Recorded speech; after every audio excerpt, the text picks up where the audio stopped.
Hello. Welcome to my YouTube channel. It's me Uma Telugu వంటలు. ఇప్పుడు ఈ కాకరకాయలు, చిన్న కాకరకాయలు, కంప కాకరకాయలు అంటారు మా సైడ్. ఇవి చేదు ఉండవు. టేస్ట్ మాత్రం అదిరిపోతది.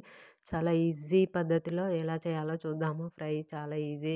బ్యాచిలర్స్ కూడా చాలా ఈజీగా చేసుకోవచ్చు. ఫస్ట్ ఒక కడాయి తీసుకొని ఆయిల్ వేసేసుకొని వాటిని చిన్న చిన్న ముక్కలుగా కట్ చేసుకున్నాం. చేదు ఉండవు అస్సలు. డైరెక్ట్ అలానే వండేసుకోవచ్చు. ఇప్పుడు అది ఆయిల్లో వేసేసి కొంచెం వేస్తే జీలకర్ర వేసుకోవచ్చు. లేకపోతే ఉట్టిగా డైరెక్ట్ ఆయిల్ వేసి ఫ్రై చేసిన ఎమ్మ టేస్టీగా ఉంటుంది. రైస్లోకి మాత్రం అదిరిపోతుంది టేస్ట్. ఇప్పుడు అది కాస్త ఇలా ఆయిల్లో మగ్గుతుంటే కొంచెం పసుపు వేసుకోవాలి.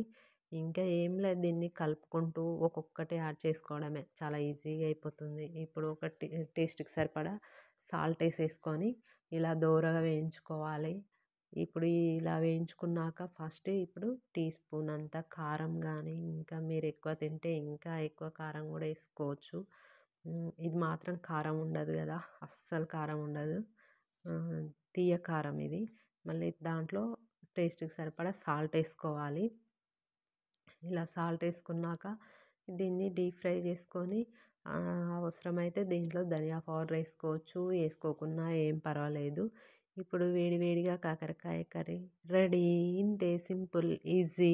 మీరు ఒకసారి ట్రై చేయండి. ఇవి దొరికితే ఎలా ఉందో కామెంట్ బాక్స్లో కామెంట్ పెట్టండి. ఇది రైస్లోకి అద్దిరిపోతుంది.